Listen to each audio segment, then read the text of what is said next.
Today, we're looking at 5 tiny homeowners who cracked the code of putting a tiny home on the land they own. No rent, no lot fees. Let's kick it off with Laura. She put her tiny home on 8 acres in northern New Mexico that she bought for $24,000. Let's take a look.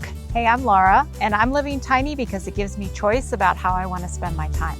So welcome on in. I'm super excited to show you our house because we designed and built this all ourselves. The kitchen was really important, of course. Understanding what I was going to need from a storage perspective and how I was going to use the kitchen was really exciting to design. When I put together the appliance package, I did 24-inch appliances, so everything a little bit narrower, and the fridge is counter depth, so it doesn't stick out too far. And why that was important was because that all of these cabinets are a little bit smaller than regular kitchen cabinets. They were repurposed out of a high-end bathroom, so they're a little shallower, and so I wanted to have that nice smooth sort of experience with things not jutting out too much into the floor space. And of course we have a little bit more floor space than we would have had if we had used regular cabinets. I downsized out of a much larger kitchen into this obviously much smaller kitchen, and things that really work well for me are drawers. This is one of my 2 baking drawers. All those mixing bowls go right down in there. All of my kitchen towels are in this drawer. Then of course there's the obligatory junk drawer because you have to have, space to drop off the things you don't know where to put them. This cabinet is kind of narrow, right? It holds the plates really well. It holds the toaster so it's not out cluttering the counter space all the time. I keep all of my seeds and nuts and things like that in jars. And so they sit up so nicely here behind the glass, which is kind of cool. And then when I didn't have enough cabinet space, I went up further with baskets up on the top. So we have this upper cabinet here, which has the glass front and the lights in it, which is really lovely. This works well because we eat here, so it has to be lifted up a little bit. Chose butcher block, which I've had, great luck with so far. And we created this island out of an upper cabinet, and that provides us with seating for 2. There's such a huge waste stream, right? Especially in wealthy areas where people are, buying a house and they immediately tear out the kitchen and bathroom. And so things like this become available, which makes me feel so good, because I think they're great cabinets and I'm super glad to have them and glad they didn't end up in the landfill somewhere. The sink was also repurposed out of someone's remodel. It used to be a laundry sink. It's nice and deep, so it holds a lot of dishes. And I've got this rack sitting here so that when they get washed, and then they can sit there and dry on their way back into the cabinets. And then, the pot chain, of course, my idea of how to keep the pots from filling up all the storage space. They ended up on a chain instead of a pot rack because there simply wasn't room for a pot rack. And my stand mixer hides out behind this garage and gets popped out whenever it's needed. And the washer dryer is here and ready to do laundry. The machine works really well, and here in the desert Southwest, you can hang your laundry out and it dries super fast, and it works perfectly well. I have to say that it's kind of cool to not have to walk yourself to death when you're moving between chores, right? You can go straight from cooking to doing laundry all in a small space, and not in the past. I felt like I just was walking in my big house. So I love that it's so condensed. Of course, the bathroom is super important. And when you think about people trying to access the bathroom, we wanted to put it in between the space so that anyone who might be sleeping as a guest would have access. And then you have access from the bedroom with pocket doors at both ends. The other pocket door was designed in our 2x6 wall, which was used for our vent stack. And so we were able to expand the depth of the pocket door to turn it into a shelf. The pocket door shelf holds all of the things you need in the bathroom, as well as paper products and cleaning products, and it tucks right into the wall so that you don't see all that clutter generally, and that's a great use of space in that 2x6 wall. We had to redesign the space a couple of different times based on what came to us in terms of the features of the bathroom. And one thing that came into our life was this 6-foot Bain Air jetted tub. And we couldn't say no to the tub. So we had to expand the bathroom and shrink everything else a little bit in order to accommodate the tub. So then if you're gonna have a big tub, then you've got to have a big window to look out over the beautiful White Rock Canyon while you're soaking in the tub. That was really important. I had to figure out, waterproofing elements. How do you hang a shower curtain inside a big tub? So thus the freestanding ring. We wanted to have the plumbing on the exterior. It looks kind of pretty with the brushed brass, and have the tub spout as well as the rainfall shower head. I can't say that any of this I would change at all. It is just divine. It's really hard to get out of the shower sometimes. So I love this setup. And then a lot of the other fixtures here in the bathroom were again repurposed. The toilet, the sink, they all came out of the trash. So super excited to have repurposed so many things in the bathroom as well. Here, our tiny house setup, we do have grid power, but we do not have a well on this particular property because I wanted to collect rainwater for our water, which is something that we can do here in New Mexico. We have guttered off the roof, so we collect rainwater here in a cistern, and we pump the water into the house after a thorough filtration. And that is the water that we use both for our tub and for our sink and for our drinking. All of our water is filtered rainwater. I'm a huge advocate for tiny living because we all know the numbers. We know about this time in history that we're in, where interest rates are extraordinarily high, that we have housing shortages, that the price of the American dream is extraordinarily high. And we know that people only have a finite number of dollars that are going to pass through their household. And the fact that they're going to spend such a large percentage of that just for the roof over their head restricts the other things that they can do with themselves. It restricts their time. It keeps them locked into this hamster wheel of going to maybe a job that they don't love so much in order to continue to pay for 30 years for the roof over their head. We purchased this land for $24,000 in an online auction. And so all of a sudden we had 8 acres in this White Rock Canyon, and we said to each other, well, what are we going to do with this land? That's when we started the tiny house. We're like, let's build a house on a trailer. So we went back to our home in Florida. We bought a $3,000 trailer off of Craigslist. We stripped the old boards off of it, and we started with the floor system. And in a year of Saturdays, we built the tiny house. While the tiny house was being built, I was having some development done on the land, had septic installed, had the cistern put in. Then in 2017, we got in the truck and we towed the house across the country and put it up here on the land that we're sitting on. And the intention for the house was, just a place to get away. Then the pandemic happened. I'm a financial advisor and my income was plummeting. In that moment, I said to Eric, my husband, hey, why are we not going to the tiny house? Why are we going back to this life where everything is so uncertain and where we have this huge mortgage to pay? And so that's when we hatched a plan to start working on moving towards our tiny house full-time. We're about 9 months into tiny living full-time. We have been debt and mortgage free since October of 2024.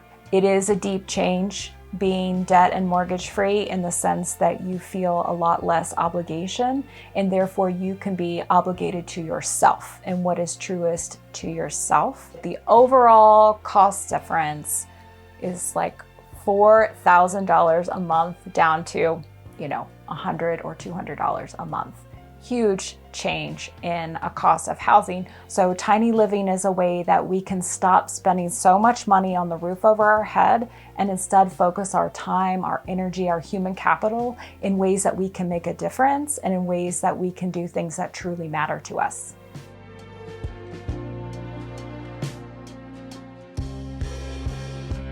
Coming up from the bathroom, 3 steps were up here on the gooseneck. When I was looking for the trailer that we used to build the tiny house on, we were looking for the gooseneck, both for towing, but also to have that taller space. So we have a maximum, if you're towing your own tiny house, right, you can only be so tall to go down the highway. When we chose the gooseneck, we created a space that was tall enough for us to stand up in the bedroom, and that was important. I didn't want to climb up a ladder into the bedroom. I wanted to have easy access to it and to be able to get old in my tiny house. We have a queen size bed up here, shelf above the queen size bed to hold knickknacks, and we use the ceiling above the bathroom as closet. So lots of bins for clothes. We also have the heated floors up here, the beautiful transom windows capturing all that warmth from the sun.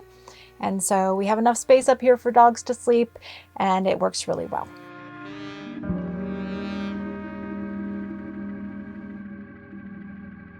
I thought a lot when we were designing this house about how we were going to heat and cool the house. I came from a place where air conditioning was running 24/7, and I really wanted to be more part of the natural environment. And so when I was designing the house, I was thinking about prevailing wind direction and also how to cool the house without so much use of air conditioning in the summer, and also how to heat the house in the wintertime without so much use of heat. So really focusing on the natural environment and how to capture the natural solar and the natural wind. So all of the windows are designed as casements. So they crank out in order to pull the airflow in from the west and move it towards the east. The house directionally is faced broadside to the south with these high transom windows. And that's to capture the warm sun coming in and to heat the space in the winter time. We do have radiant floor heat, electric, that we put in the house, which was just such a nice treat, luxury. There is nothing as delightful as having your feet on a warm floor in the winter. It definitely makes you feel a lot warmer than having warmth around you. Then of course we have the mini split to add extra heating and cooling as needed, but I really try to rely a lot on the sun for the warmth and the wind for the cooling. When I was thinking about the wind movement through the house and how to circulate, we know that warm air rises and we know that cool air falls. And so trying to get cool air from the mini split up into the bedroom, you have to create some sort of circular motion there.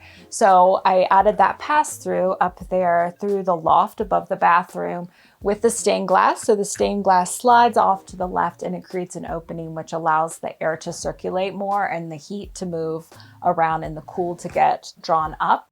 I don't know how exactly I came up with that, but it just was, we need to bring the air in from the west and move it to the east. And so as many openings as possible to get that air across the house was important. Our tiny house is laid out so that it is living room, kitchen, bathroom, bedroom. And so we're now in the living room, which has some cool elements to it as well. First of all, we have a loft above it where my stepson used to sleep there, and now I work from there. And then all the wall coverings that you see are all repurposed as well. They came out of extras from someone else's construction project. I was concerned about towing a house full of drywall across the country. I was concerned about cracking, and so we went with this wood wall that got painted. All of the colors that you see are from a particular paint palette that I felt appropriately represented the geography where we were moving. We have a futon in here for extra sleeping space should we have a guest, and that is helpful because it, pops out into a bed. When we designed the house, I thought about where can I work from? And so we designed this to be a little bit of a desk. It has a nice little drawer in here to capture pens and things, and then a file cabinet drawer below, and then this overhangs. So a chair can be put here, and this can be used as a desk. It has a lot of plugs. And this unit we purchased to run all the AV. So it runs the speakers in the ceiling, the speakers outside, runs the TV. It has everything run, and it's an RV unit, right? So for multi-purpose for both audio and video. Yeah, a lot of thought into that corner for workspace and for entertainment as well. After my stepson moved out to his own 400 square foot living space, I had the opportunity to move from working down here to working up in the loft. And part of that decision was just having a little bit more horizontal space for a double monitor setup. It was also about having some separation between personal and work. It's always kind of nice to walk away from your work and leave it be and come back to your personal life. And when I was working from down here, it was a little bit too much of intermix of the two.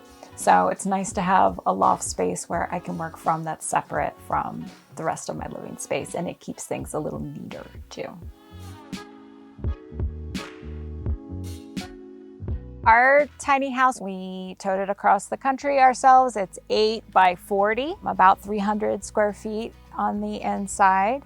I designed it specifically to capture all the beautiful south-facing sun with all of the transom windows and all of the glass on this side. Planned for the French doors to open up so that we could put a deck out here on the south side. And we have built this pergola over the south side in order to add some additional shading. We're here in northern New Mexico where the climate is really conducive to being outside a good bit. And so having this porch and other outdoor spaces has been a great lifestyle shift for us to be able to spend a lot of time outside and have windows open and be out in the environment. There is no way that I would have ever been able to leave my 6-figure salary and start my own business and launch a podcast if I had been worried about my $4,000 mortgage. Living tiny has allowed me to focus on this lifestyle completely and to walk away from my desk every day at 2 o'clock and take my dogs for a walk in the canyon.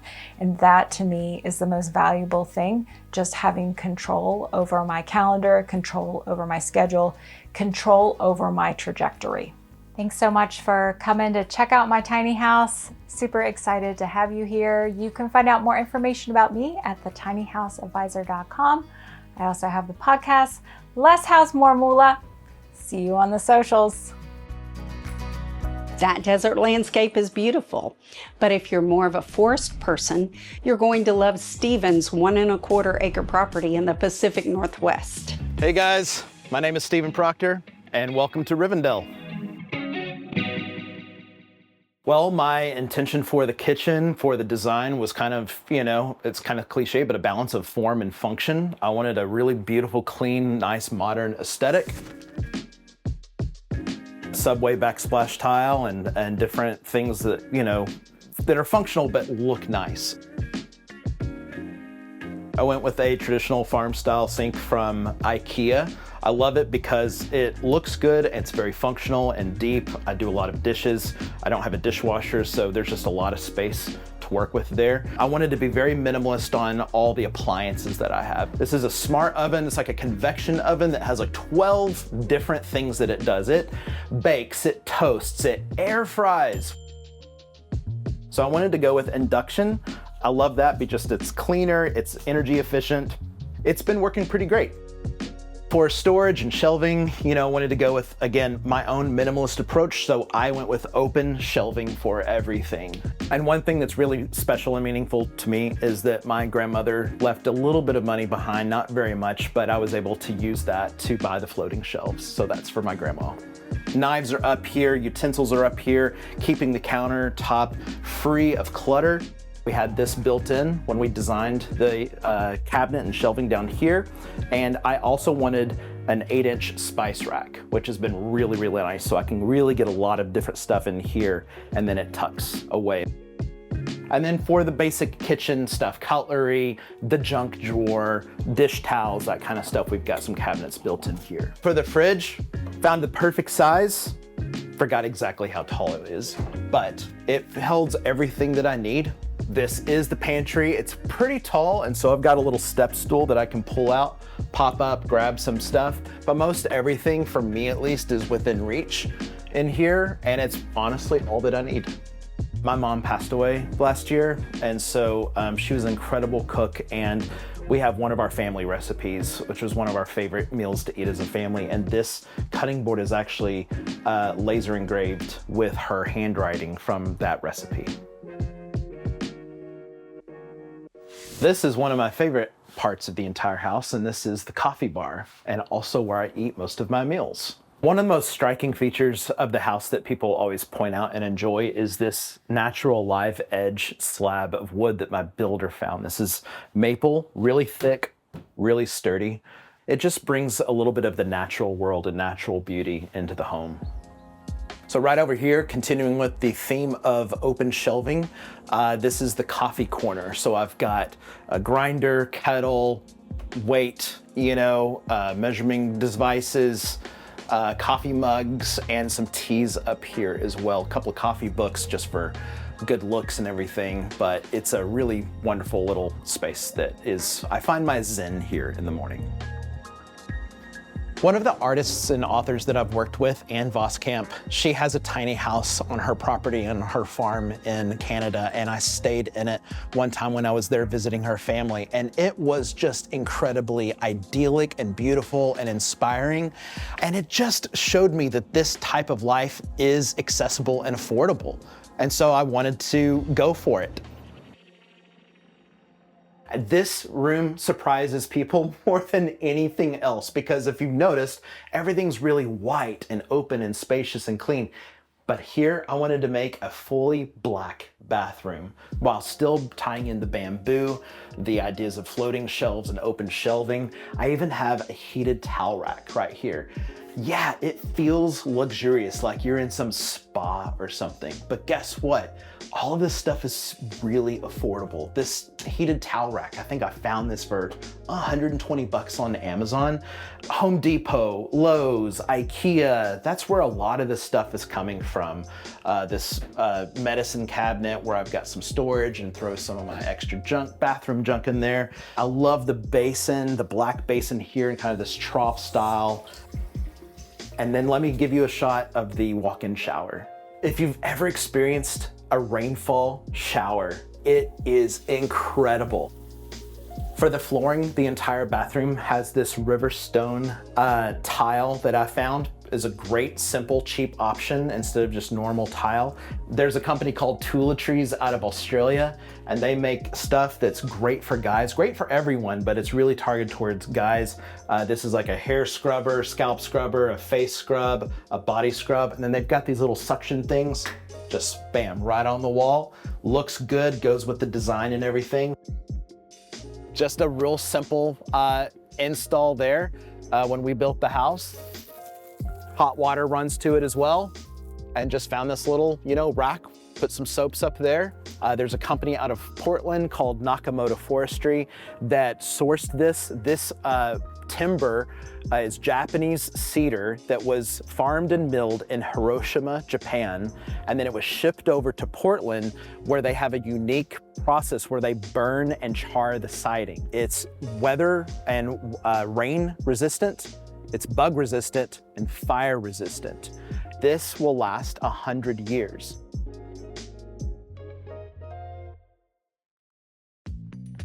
I am the biggest Lord of the Rings nerd on the planet, like Silmarillion, Unfinished Tales, all the lore. So I've got a lot of books and a couple of special items from my travels up here.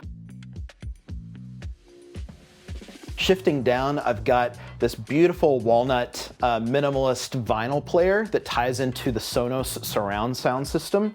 And then for the media and everything, I've got an Apple TV hooked up to the internet, that's it. And that ties into the projector up here. My job typically involves projection mapping and video production for live concerts.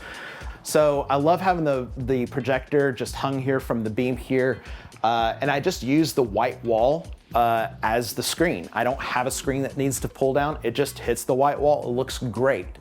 So I've got an ottoman that matches the couch, which I found on article.com. When you're living tiny, you gotta balance that form and function. There's no wasted space. At the same time, you don't want to clutter your space up because you want the space to breathe. And so having that ottoman tucked behind there, it worked out perfectly. This is a landscape photo, long exposure, featuring a drone light. But I want to show you a really cool feature about this artwork that blows people's minds.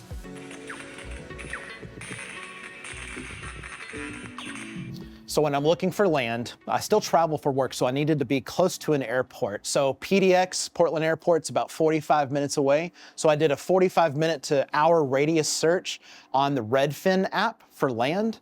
Plugged in a couple of requirements there, like what I'm willing to spend. I don't want HOAs. I don't want CC&Rs minimums where it's like you're in a neighborhood and you have to build a 2,000 square foot house. I didn't want all that junk, right? And this acre plus, acre and a quarter in the heart of the Columbia River Gorge popped up.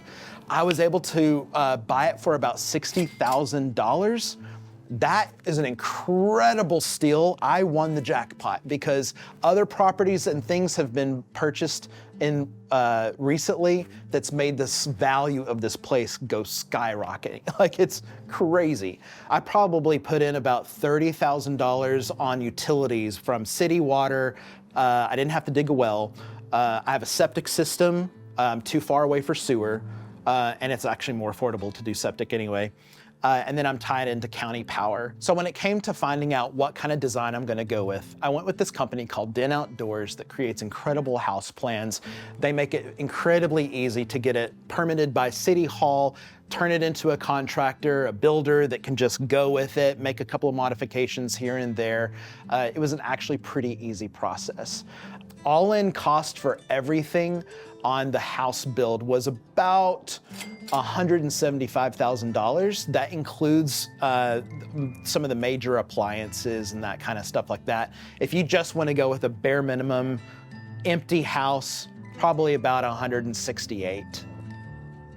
One of the ways I wanted to keep the form and function balance is, well, I need a place to store my firewood. So I found this on Etsy. For the stove, I went with a Morso, which is a Scandinavian company, this black pedestal style with the flue that goes straight up. I don't know why, it just looks really, really good. And it's very, very small and it puts out a lot of heat. Moving on over here, this is my workspace. Eventually one day I'm gonna build the perfect little A-frame off on another part in the forest, and that'll be my workspace. But for now, it's like living in a studio apartment and everything's kind of fit. So I've got a standing desk here, again, going with kind of the black and natural wood look, so everything kind of ties in. I love those like minimalist desk setups, that you'll see on Instagram and probably on YouTube as well. And so I've been inspired by a lot of that. I don't need a huge like technical setup. I want everything to kind of disappear and to feel really, really warm. And then I've just got a couple of little small other items. This little desktop fireplace, which is really nice as well. You can pour rubbing alcohol in it and light a little fire. And it's very, very cool looking, but it also puts out a little bit of heat.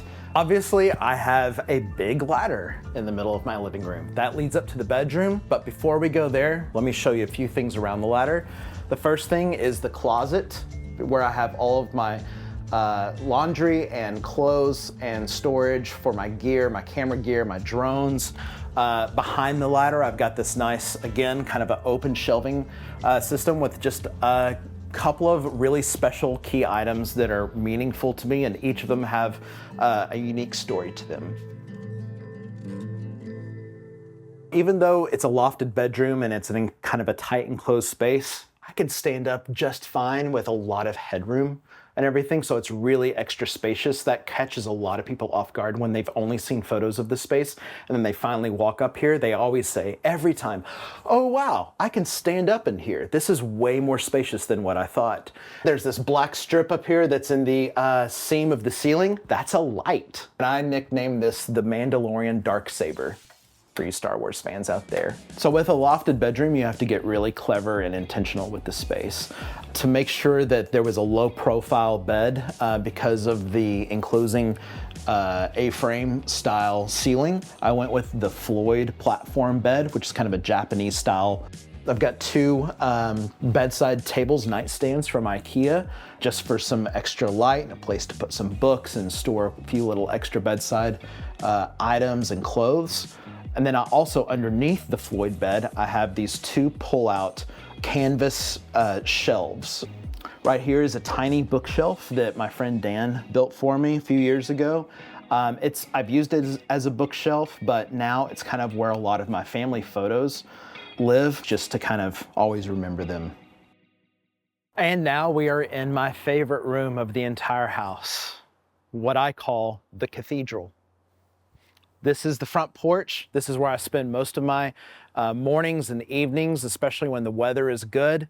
Just sitting out here, reading a book, having a good conversation with a friend, drinking a cup of coffee. This is where all the magical conversations and ideas happen. If I were to leave you with any words of wisdom, it would be this. The design, the aesthetics, the tiny, everything that is trendy right now, yeah, that's fun, it's amazing, and I hope you enjoyed the tour, but really all of this, no matter if it was a tiny house on wheels or this cabin that I built, it's all about being reconnected to nature. I think that's why so many people are attracted to the van life, is because it takes us out onto the landscapes and lets us live in the wild, closer to creation. And we realize that that brings so much peace and healing and calmness to our frantic and suffering souls. And so that's why I did this. I want to live in the trees with the deer, reconnected to nature. I'm going to leave you with this one quote that I included in my book. It's by an artist named Andy Goldsworthy. We often forget that we are nature. Nature is not something separate from us. So when we say that we have lost our connection to nature, we've lost our connection to ourselves. And that's what this whole thing is all about, is reconnecting not only to nature, but reconnecting to ourselves and our own stories. All right, guys, thanks for coming out. If you want to follow my journey, @SProctor is my artwork and my drone cinematography. If you want to follow more on the house and see more photos and videos, @RivendelXPNW. All these links are going to be in the description. I want to tell you about a unique project that's coming out, probably going to be out by the time you're watching this. It's my first ever book. And so I have a book coming out called Wild Wonder, What Nature Teaches Us About Slowing Down and Living Well, featuring my aerial landscape photography, as well as some stories and reflections. And so I'd hope you'll check that out, and maybe will be a great addition for your tiny home. Thank you guys so much for coming out. It's been awesome showing you around. Have a great day. Stephen has really hit that balance of form and function. Up next, we have Jen. She parked her tiny home on a friend's place until she could purchase her own land. Now, she's turning it into a beautiful garden and homestead. Hi, my name is Jen. Welcome to my tiny home. Let's take a tour. This is my kitchen. I wanted to put the kitchen on both sides so that I had plenty of room to cook. I needed plenty of counter space, but if I didn't want some of the counter space, I did add a flip-up counter that I can put down. I wanted the farmhouse sink as opposed to the stainless steel sink. I got a 2-burner electric cooktop that I could place on the counter. I could also put it away if I need the space. I did ventilate it and put a hood over it. I got an convection oven instead of a microwave. I also got a regular size refrigerator and definitely plenty of pantry storage. My cabinets are soft open and close, so when you open them and you close them, you're not going to hear any type of loud noise or anything. It just soft closes. I personally used to be a hoarder, so I needed a lot of storage. I also wanted closed storage instead of open shelf storage. So I wanted to make sure that I had tons of cabinets, tons of places, hidden places, so that the stuff was not seen, out of sight, out of mind. And I did do a lot of storage in the kitchen for that reason. And this is my little dining area. It actually used to be a little living room, but when I added the living room, I was able to make this into a little dining area. And I chose to get a table that folds out into 4, and all of these chairs do come out, and I'm able to have a better meal than sitting on the couch bed storage and using this flip down counter as my table. This is my living room. This is part of a 3-phase project with my tiny house. The first phase was, it used to be my business office. Since I have the mobile home now, I moved my office out of here. So now I finally have a living room in my tiny house. And the third phase is actually for when I get older.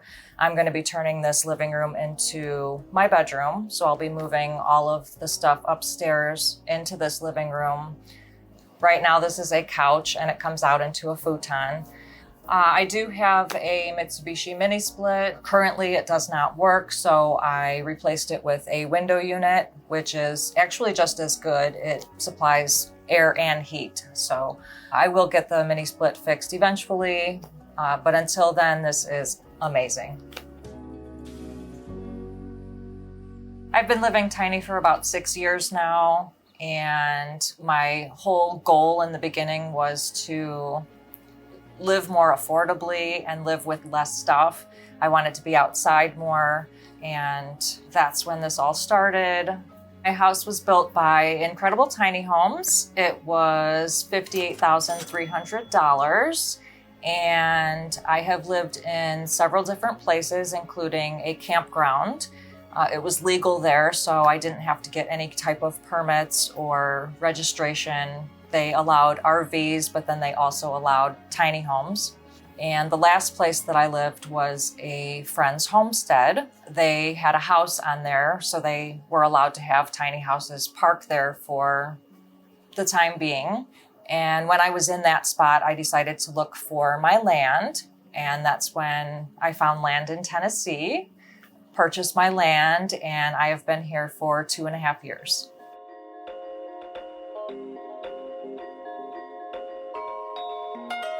This is my bathroom. I decided on a regular walk-in stand-up shower. I don't take baths, so I just wanted something that was going to be easy and compact. I also like the fact that this has, it's not tile. I didn't like cleaning tile in apartments, so I opted for the smooth walls so it was easier to clean.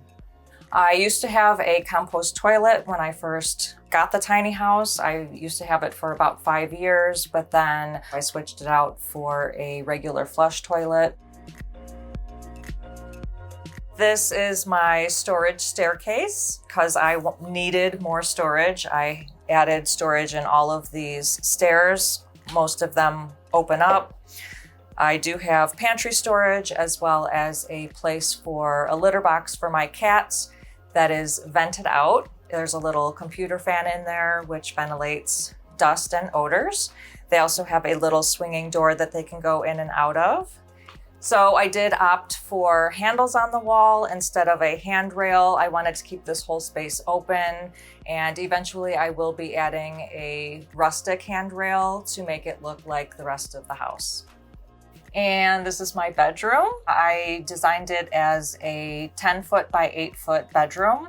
I also opted for the ceilings that were where I can sit on the bed as opposed to the A-frame. This bed used to be on the floor, but people told me you might want to get that up off the floor, so I did buy a platform for underneath it. So now it has under the bed storage. I do have 2 egress windows right here just in case someone needs to escape out of it in a case of an emergency. I also have an emergency ladder underneath here that's 13 feet tall, which is the size of the tiny house, where I could escape out the window in case something happens. I did put a big size dresser up here just so I could fit most of my clothes, but it is plenty of storage in all of these. I did have to downsize my clothes when I went tiny to make them all fit. And this is my cat loft. Since I have 4 cats, I needed a space for them to live and sleep, and I do put litter boxes up here. They also use this catwalk to get from my bedroom to their loft. I did also add these windows. They're called hopper windows, and I did put those in there for the cats. They do fold halfway down, and the cats could either sit on top of them and look out the windows or look underneath them. One thing that I would give advice on for going tiny would be to do a lot of planning and research. The planning and research that I did still wasn't enough for when I got here. There were things that I didn't take into consideration, but the fact that I took a whole year to plan my journey out was very beneficial and helpful, because then I knew what I was going to get into. I knew some of the problems that I was going to have to get over because I had researched what to do about those things. This is some outside storage. I do have my hot water heater in here. I used to have a system that collected rainwater, but I no longer have that, and I turned it into storage. And this is the outside storage. This is the storage that is on the inside of the house. If we open this, it goes all the way through, and it was made for tents, tables, and long tools. So like the tools that I use for gardening, I needed a space that was long enough, so I did design it on the outside of the house so that I could have access to more storage, of course. And this is my chicken coop. I do have 21 chickens. This is a lean-to that's off my workshop garage. And when I first moved here to this property, I didn't have a chicken coop. So I decided to close in this lean-to in order to have them have a space to live. They also have their outdoor pen. And I also built a sick pen for them so that I could raise the chicks inside there, so that they could have space in between the adult hens before they were introduced to them, as well as if one of them is sick, you want to separate it from the others so that it doesn't get the others sick. And I can't wait till they start laying, because it's just, I do gift the farm fresh eggs to family and friends, and I sell them to the town. So I had started running out of eggs and decided to get the 9 more chicks. And they're almost fully grown now, so they're gonna start laying soon. I'm so excited. This is my garden section. Since I am making this entire property into a food forest, I wanted to expand my gardens and grow a lot of my food. Eventually, I'm going to be selling the food, so I just wanted a huge source of food on my property, spend less, make some money off of it. I actually got some scrap lumber from some friends of mine that they gave me for free. That's where I made some raised garden beds. The first year I was here, I had in-ground gardens, and they didn't work out for me so much. So that's why I expanded this year and was able to do all of that. And I love the gardens so much better now. There's a lot more produce growing. They're a lot healthier, and I'm just excited for all of the produce to come up. I'm just building this whole thing to be a more peaceful place for myself and others to walk around. Eventually, it's going to be a food forest, so everything that I grow is going to be edible, medicinal, or educational. So in the future, when people come to visit here, there's going to be a lot of takeaways from having the homestead and building it into a community. I don't know how long it's going to take, but each year, each week, each month that I do stuff, I'm manifesting my community, and so far a lot has been done in the 2.5 years that I have been here, and I just can't wait to see the whole thing come to fruition. Thank you so much for watching my tiny home tour. You can find me on all of my social medias in the links in the description below. Wouldn't you love to have that much space to garden and grow food?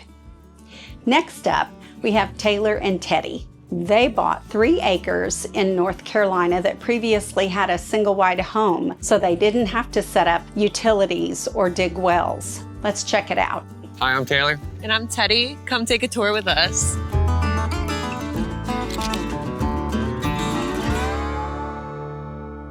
All right, welcome to the kitchen. This is one of my favorite places in this house. I think the way it came out, the design, everything worked out great. It's basically a galley kitchen There's a little bump out here that just gives us extra counter space. When we moved into this space, we actually increased the amount of counter space that we had, the amount of cabinetry that we had, and eat-in ability. My wife's favorite is this deep sink. I think I actually petitioned for getting a split sink, and I'm very happy that we went with the one big deep sink because it became, in everything for this kitchen. This is the dishwashing, this is, washing produce, all that kind of stuff. This propane stove, this was actually our first ever gas cooking stove. That kind of makes a big difference when we're cooking. I mean, beforehand we had Teflon pans on a little heating element, and this we went cast iron, Dutch ovens, cooking on gas. I mean, it was just an upgrade to our cooking ability. Another thing that really upped our cooking ability, especially any sort of cast iron high heat cooking, was getting the exhaust vent. This, even before we had any sort of an air conditioning unit, this became what I call the air exchanger. So it would be, at nighttime, you'd open up one window in the bedroom and you turn this thing on high and it would suck all the cold air from outside into our bedroom. And it it was a creative way of cooling ourselves, until we ended up with an air conditioning system. The fridge that we have is like an apartment size fridge. So I wouldn't, not really tiny by any means. We definitely were able to, go to the store and live here and not have to run out every day for, at least 5 days we get out of like a solid grocery store run.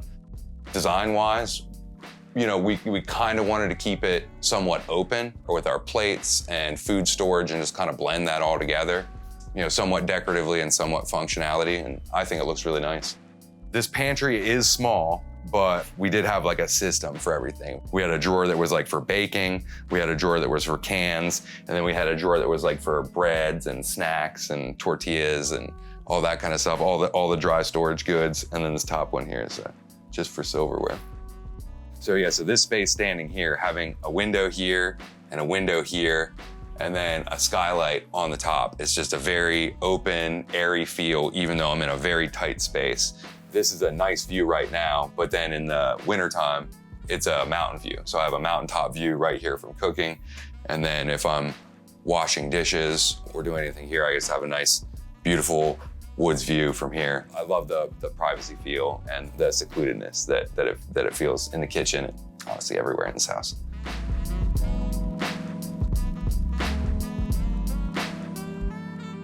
We just paid as we went. We had $5,000 saved up and we went to Hitches Plus in Bernardsville. Yeah, and I remember he was like, half now, half when it's done. And we were like, okay, that's great. We were just bartending at the time, so we didn't really have like a whole lot of money to do this. We saved so much money by not paying for any labor, but it was a 3-year-long process of just kind of paying as you go.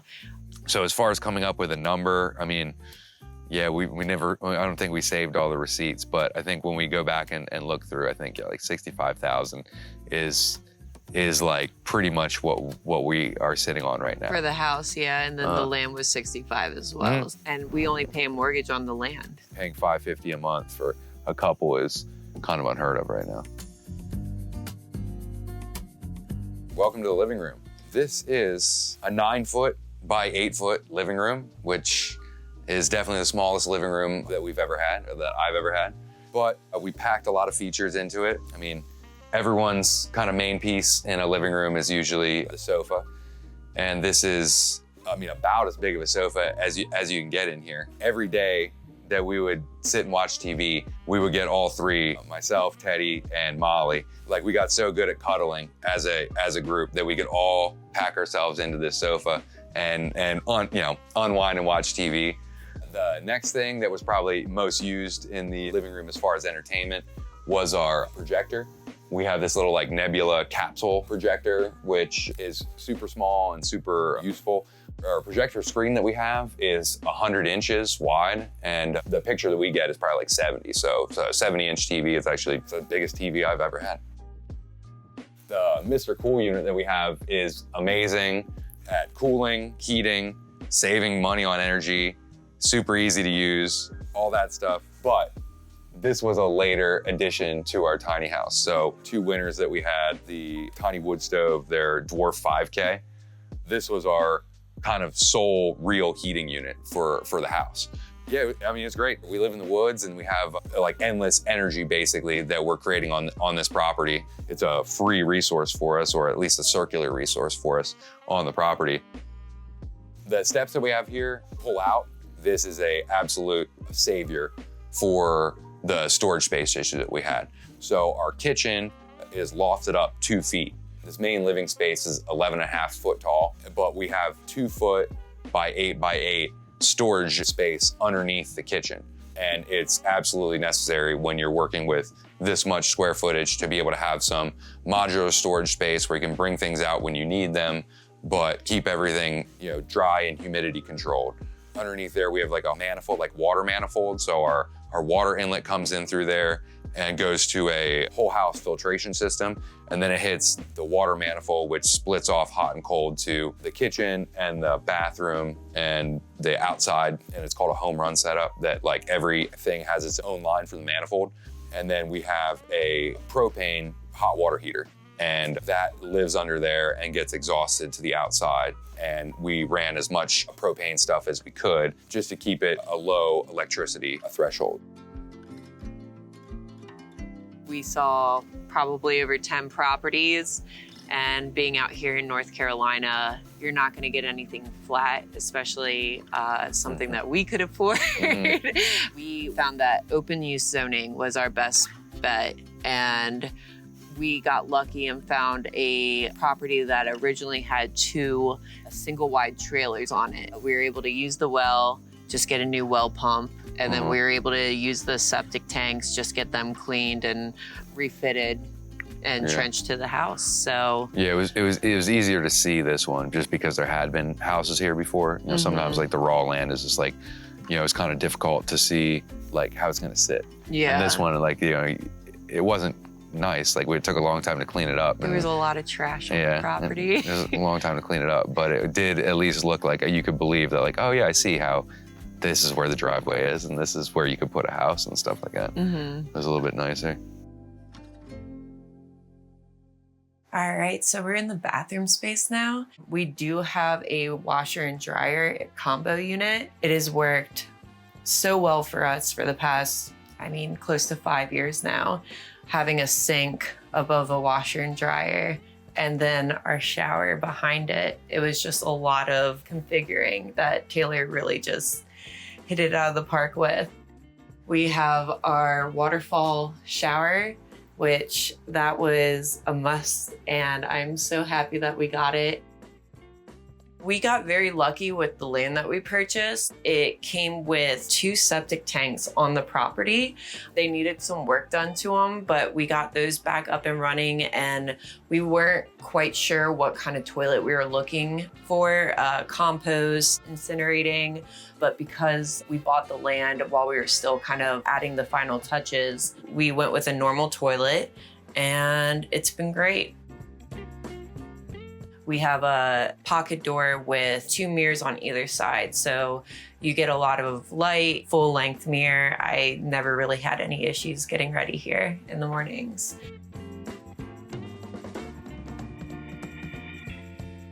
So we are in the loft bedroom. This is my favorite place in the house. Waking up here is just magical. This was also our workspace up here. We did have the kitchen, but when that was in use, it was really nice just to have this extra little desk area.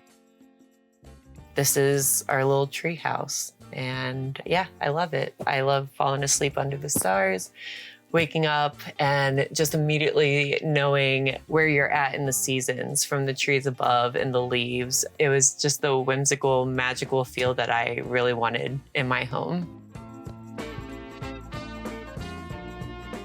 So we are in our backyard now in the fire pit area that we made. We kind of sourced what we had on the property at first. Eventually, we really needed some wood storage. So we built a 16-foot, and we still need more wood storage somehow. We built a pretty big fire pit, but this has just been a great addition, extension to our living area. I like the way that we went about ours, but maybe, you know, Be flexible. Yeah, but there we go. That is a word of wisdom. Yeah, it's hard because like everyone's gonna have a different situation, a different type of schedule, like general advice to give to somebody. I feel like it's not gonna be easy. There were a lot of times where you just wanna cry and ask yourself if this was the right thing to do. It's so worth it. All the hard work, everything you learn, even the rough times, you look back on it and you're just like, oh my God, I learned so much. All hard work pays off. All right, well, thanks for taking a tiny house tour with us. Yay, bye. Last up is Lawrence. His tiny home is nestled on a half-acre in the woods. The best part? He even has waterfront on Puget Sound. Check it out. Hi, I'm Lawrence. Welcome to my tiny house. Let me show you around. All right, well, the tiny house is 8 foot wide by 28 foot, and it's 13.5 tall at its peak. And if you count both the lofts, it's about 354 square feet. The lot itself is 50 foot wide, and it is about 480 some in length. So it's just a little over half an acre, and the tiny house fits in just perfectly. In the back half of the property is where the septic drain field is, and I also keep my garage out there, keep my electric bikes out of the weather. And then on the opposite side is where the new tiny cabin project is, and it's all coming together. When I first bought the tiny house, it was basically a shell. So there was no kitchen, there was no bathroom. It was not easy because I was a one person doing a two-person job. So trying to hold up the cabinets yourself and drilling them into the wall at the same time is not always easy. But I got it done, and it's been pretty functional so far. And it was a good learning experience for me too. Before I had no idea how to do plumbing, and now I can help you plumb your house. One of the most important things for me was to have a large stove. I like baking, I like cooking at home, so really the centerpiece of my kitchen is the stove. And then, of course, my double sink. In the sink area, when I was initially putting it in, you know, I'm not gonna lie, I made a little mistake. And so the rocks that you see here were to kind of hide the gap in between, and unfortunately some of them have fallen off thanks to the dogs. This is going to be replaced in the future, but you want to make sure you plan it out, be thoughtful, and really decide what you want so you can avoid my mess. I do have a rainwater collection system and water delivery, so it was important to me to have clean drinking water. So that's why I have the Berkey. Over here, just more counter space for my other appliances that I use on a regular. I've got my air conditioner, heater, and dehumidifier that's been working pretty well for me so far. For food storage, it was important to me to have enough, obviously cabinet space. In a tiny house, you really need to focus on where you're going to put all of your food, your dishes, things like that. It was important to me to also have my dry goods available, quick and easy access, and visually appealing. So I like having them in the mason jars there. It's really convenient. I can just reach up, grab some lentils, and go to town. In every tiny house, you really need to have dual purpose things. And so for me, this is working as my calendar and also a little grocery list reminder that it's also my storage drawer for my spices. Some things you could learn from me that I needed to do was take your time and draw out what you plan on doing when you're building. For instance, I put in a countertop that was a little less expensive, and ultimately I'm going to have to replace it. Now I want to have a butcher block counter. That's what I originally wanted, and I sacrificed. And if I could do it again, I would take my time, I would save up the money, and do it the way you really want to do it. If it's going to be your forever home, you might as well have it the way you really want it. And on this side of the kitchen and dining room area, you can see my fridge-freezer combo. One thing you might want to consider is the doors and how they're going to open in your kitchen. I made the mistake, I didn't think about it. Look at that. Now I've got to walk around into the living area to get groceries out. So something you might want to consider. And then over on this side, I've got some more storage. And then I also have my microwave sitting right on top of the fridge. For me, it's not a big deal because I can reach it. So this is my dining room table. It also serves as my altar. I believe in the power of energy, so it's important for me to have a space that I can use my smudge sticks and cleanse the area. And also have a nice place to sit down and eat. It's nice because I can look out the window, watch the birds while I'm having my breakfast or dinner. And it's just important to me to have a really comfortable place to sit. When I started my research on tiny houses, I was kind of lost and overwhelmed at first. I mean, they can vary from inexpensive to a couple $100,000. And I really started my research and said, what can I do? What can I afford? I did find this tiny house as a shell, and it was listed on tiny house listings for $17,500. And it was incomplete, so I had to do a lot of work. But the total price to date is about $30,000 for the tiny house. That's not including the land, that's not including the power and all the utilities. But it was obtainable for me. I actually paid it off in a fairly quick amount of time. I ended up going through a private individual. We drafted up a contract for 3 years, and I'm debt-free with the tiny house and the land. The land itself is a little bit over a half an acre. It's a skinny property. It's only 50 feet wide, but it's over 400 in length, and I have 50 feet of access of waterfront on the Puget Sound. The cost was about $60,000. Now, to put utilities in, we're looking at another $20,000 between the electricity and the septic system that's been installed. So the land itself, the tiny house, and utilities altogether, $110,000. One thing that I had to really do was be patient when I bought the tiny house. It was unfinished, and I still moved inside of it. I didn't have power at the time. I didn't have water. I didn't have septic.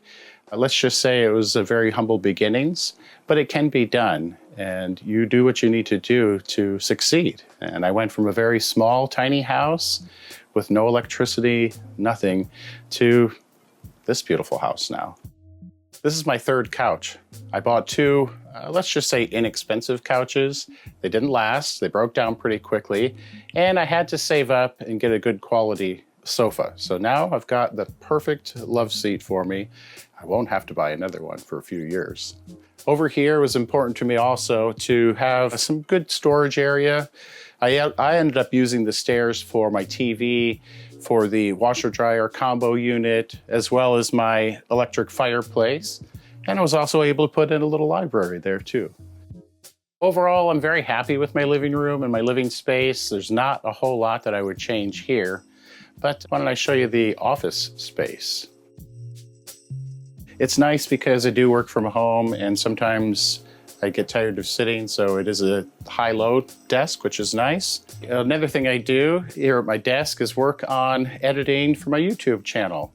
It's called Lawson Woods PNW, and it's basically about my life and living here in the woods and working on the property as well as the new tiny house cabin that I have. So if you're interested, check it out sometime. Previous to tiny house living, I was an apartment dweller for years. Honestly, I never thought I would be able to own a house. And so I started thinking outside of the box. And that's what led me down the rabbit hole to the tiny house. And you name it, from YouTube video to YouTube video, I was inspired. And a friend of mine actually built his own tiny house about 6 or 7 years ago. And I was able to assist him with that. And that really gave me the motivation to realize that, yes, I can have the dream of home ownership, just in a smaller package. One thing that really stood out to me as far as going tiny was the fact that you're really downsizing. It has less impact on the environment, which is important to me too.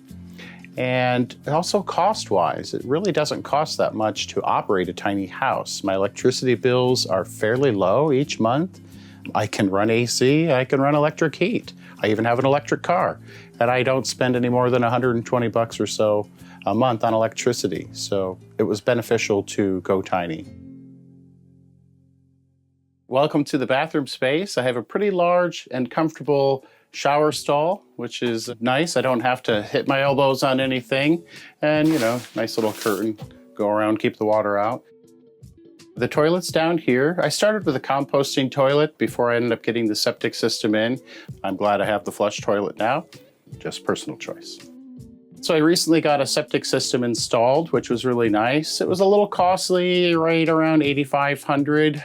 When you're considering for your own property, septic or not, don't just give up and say it's too expensive.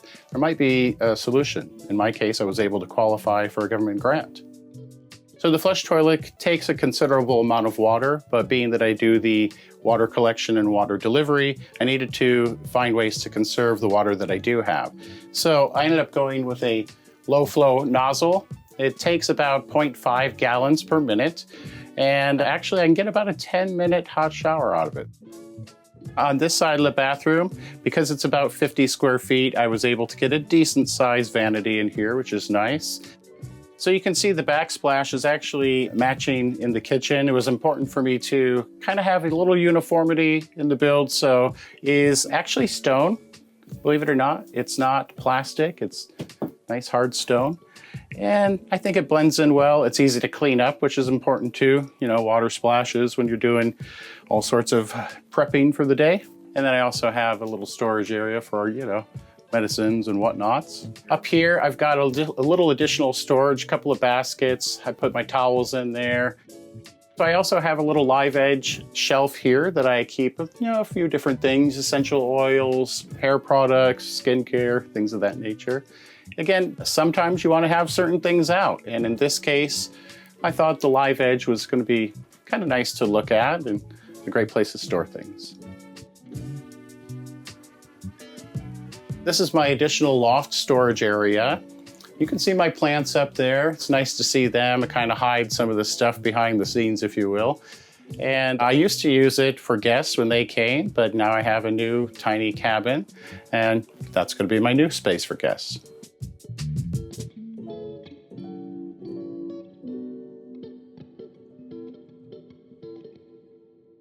Welcome to the loft space. I was able to get a king-size bed up here, so it's pretty comfortable. As you can see, the headroom is only so high on this side, but you know, you make do. You get used to crawling on your knees to go to bed. Some other things I have up here are my storage area for my clothes. I've got a little chest here. And then occasionally I like watching TV in bed, so on this side I've got a TV. One thing I would have done different would have been to lower the actual ceiling of the kitchen area. That's what we're sitting above right now. And, you know, if it was down just a foot or two more, you'd still be able to stand just fine in the kitchen, but you'd also have a lot more headroom so you don't whack your head in the morning. Another thing to think about as you get older is, are you gonna wanna climb stairs? Are you gonna wanna go on your knees to get into your bed?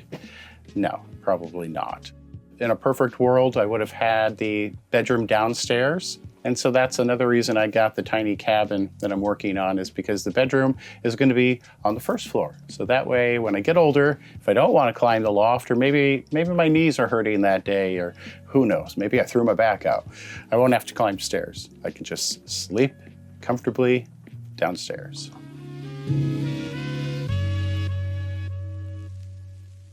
I waited until I was like in my early 40s to start this project.